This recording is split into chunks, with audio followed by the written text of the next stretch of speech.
Buenos días, buenas tardes, buenas noches. ¿Qué día es hoy? Hoy es lunes, ¿sí? ¿Cuál es la fecha de hoy? Hoy es el 13 de abril, ¿sí? 13 de abril es la fecha de hoy. We are in the middle of lección 5, vocab that has to do with las vacaciones, los hoteles. We last, right before we had Easter break, which, by the way, I hope you had a refreshing Easter break. Probably didn't get to see a whole lot of family, but hopefully you had a good time and a time a little bit away from some of the studies, reflecting on the gift of our Savior who died on the cross and was risen again. So I pray that that was a special time for you guys. Before Easter break, we talked about, added some vocab. We've talked about those ordinal numbers. So things like primer, segundo, tercer, cuarto, quinto, sexto, séptimo, octavo, noveno, décimo for the 10th. So we'll be using a few more of those today. Some adjectives. By the way, there's going to be a prueba on the hotel words and the adjectives sometime today, so sometime before midnight. Make sure that you complete that. We will add a little bit of vocab today, and this vocab is going to be on the back of your vocab sheet. It has to do with weather things, which, looking out the window now, and it doesn't really look like spring, we're going to be talking about some of the seasons, the words for those, for the seasons, the 4 seasons, and then just some weather that accompanies that if you're in another place besides Iowa, where today looks more like La Navidad than it does El Día de Resurrección. So what I'd like to start with today is, and actually one of the things we're going to be talking about is little pronouns. We're going to be talking about those today too. I'm going to start that discussion. It's a little bit involved, but we'll start that today as well. So if you would have been in class, I would have had you with our vocab having to do with some of the things that you do while you're on las vacaciones. I would have had you act something out and have your partner guess. So since you are not with a partner, I'm going to do some actions for you, and I'd like you to tell me what you are doing. So if I put up the lid, stick in some clothes, put it back down, I ask, ¿Qué estoy haciendo? There's the question right there. ¿Qué estoy haciendo? What am I doing? You would respond by saying, Tú estás haciendo las maletas. If I were to do the whoosh whoosh, right? ¿Qué estoy haciendo? Tú estás esquiando. So I'm going to do an action. I'm going to leave a little bit of dead space. I'd like you to respond with what it is that I am doing. Okay, so here we go. Número 1. ¿Qué estoy haciendo?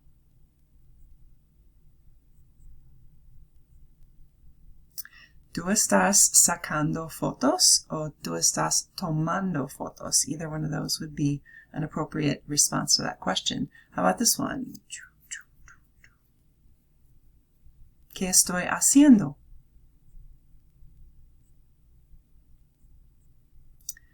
Tú estás jugando a las cartas. I'm dealing them out, right? Tú estás jugando a las cartas.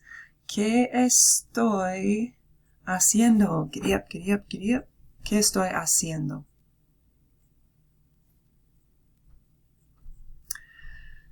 Tú estás montando a caballo. Estás montando a caballo. ¿Qué estoy haciendo?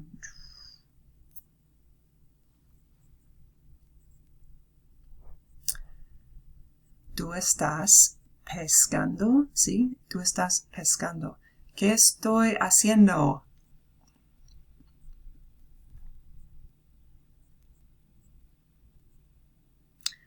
Tú estás comiendo. Estás comiendo. ¿Qué estoy haciendo?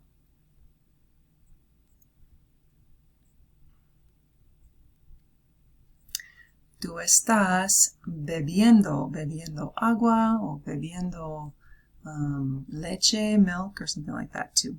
Okay, so a little practice with that whole, what that's called as a progressive tense, something that's happening right now, what we're doing right now. Okay, I would like to, we're going to be talking about, like I mentioned, these 2-letter words, 3-letter words that are called object pronouns. We're going to talk about those today, and you see them here in a passage that I'd like to start off with for our devotional time. And this is post-resurrection, so it's kind of fitting.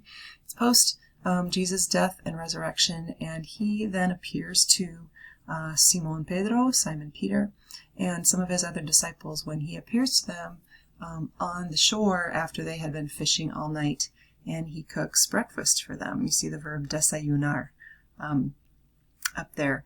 And so I'm going to read through this. Follow along with me, and I have just something that I wanted to note about this. So, cuando terminaron de desayunar, when they finished eating breakfast, Jesús le preguntó a Simón Pedro. Jesus asked Simon Peter. So there's just some past tense in here. We're going to get to the past tense last chapter, but past tense, preguntó.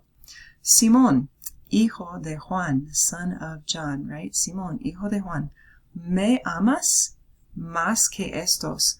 The verb amar is to love. So notice what that question is. Do you love me? You see where the me is? It comes before the do you love part. So do you love me more than these? Sí, Señor. Tú sabes, you know, que te quiero, contestó Pedro.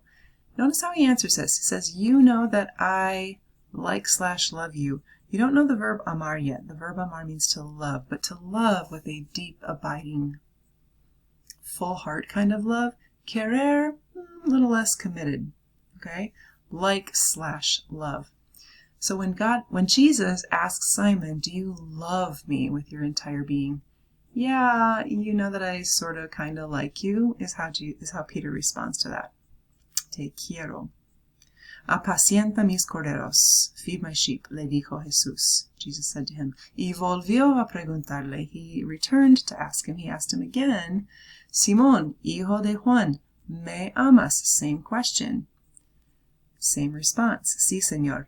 Tú sabes que te quiero. You know that I sort of kind of like you. Notice that he's being honest, right, Pedro? He's being honest and he's not. And usually he's impulsive and he was known for that. But he's like, yeah, he's kind of reserved in how his response is to Jesus. Cuida de mis ovejas. Take care of my sheep. Por tercera vez, for the third time. We have that word tercera. For the third time, Jesús le preguntó, Simón, hijo de Juan, ¿me quieres? Did you notice what Jesus does here? He senses Simon Peter's lack of commitment, and he's responding with a different verb. By the way, that's not possible in the English translation, because in the English translation there's only one verb. Do you love me? Yes, I love you. Do you love me? Yes, I love you. You know that I love you. In Spanish, it's easier to indicate levels of that devotion of love. So, ¿me quieres? He asks him finally. He realizes he's not ready for the all-in kind of love. But okay. I see where you're at, Simon Peter. Do you sort of like me? A Pedro le dolió. Pedro was hurt. It hurt Pedro que por tercera vez Jesús le hubiera preguntado. It hurt him that for 3 times, it was the third time that Jesus had to ask him this. ¿Me quieres? Así que le dijo, so he told him, Señor, tú lo sabes todo. You know everything. Tú sabes que te quiero. You know that I like/love you. And then he answers again, apacienta mis ovejas. Of course, he's calling Simon Peter to do a big job in his kingdom and to start the first church. And he's asking a lot of him, but he noticed that he's not pushing him. Jesus is sensing where his heart is. He knows where his heart is. He knows that he is not where he needs to be a full-on disciple. And so Jesus is just calling him. He's being really patient with him and meeting him where he is. And I just love that about this passage, that you can read a little bit more into this in the Spanish version than you can in the English version, just because of the 2 different verbs that are used here. The level of commitment, that level of love. And what I love about it is this is how God meets us every day too. He's calling us to himself. And he knows where we're at. He knows what we struggle with. He knows where we doubt. And yet he will meet us there. He will meet us in that place. And he has great expectations for us, as he did for Simon Peter. He's wanting to do good, amazing things with you.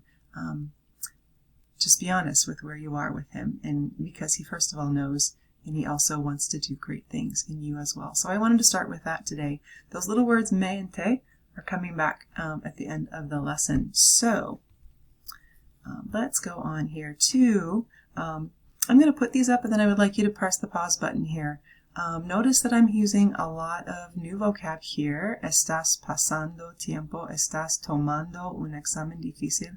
I've used some of the progressive tenses. I want you to answer with one of the adjectives that we are going to potentially be quizzed over here in a little bit. So, por ejemplo, ¿cómo estás? How are you? What's your condition, your state? ¿Cómo estás? I'm asking about a state.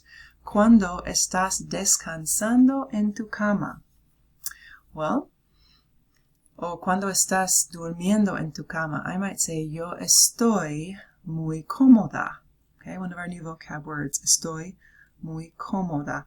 I'm really comfortable. That's how I feel. That's my state when I'm in that situation. So I'm going to pause this a second. I'm going to give you guys a chance to come up with some adjectives from that list. Keep in mind when you answer these questions what your adjective has to be to agree with who you're describing.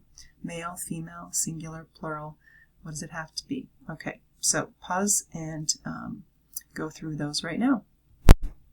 Okay, so if you could get out your vocab, your tarea escrita that you did for today. I had you guys do some work with a ser versus a estar, and then do some sentences with that too. I'm going to go on to the next slide here, and I'm going to put these all up, and then I would like you to, C and F, notice were kind of the same reason, so if you had C or F, either one of those would be okay.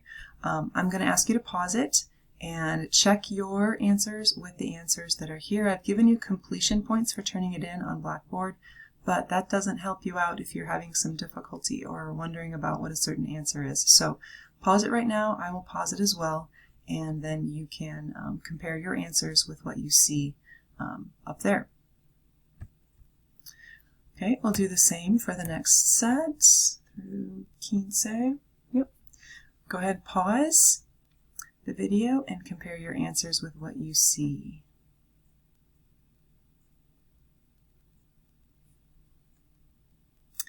And the last set was your translations, and watch for the fact that in each one there's sometimes it's the same verb, is, right? She is tired, she is my sister, but they're talking about different things. One's talking about a state, está cansada. The other one's talking about identity, ella es mi hermana. So watch for things like that. Also, I try to accentuate the agreement things. Do you see cansada is used instead of cansado because we're talking about a she. So I'm going to put these all up. There's just cinco of them.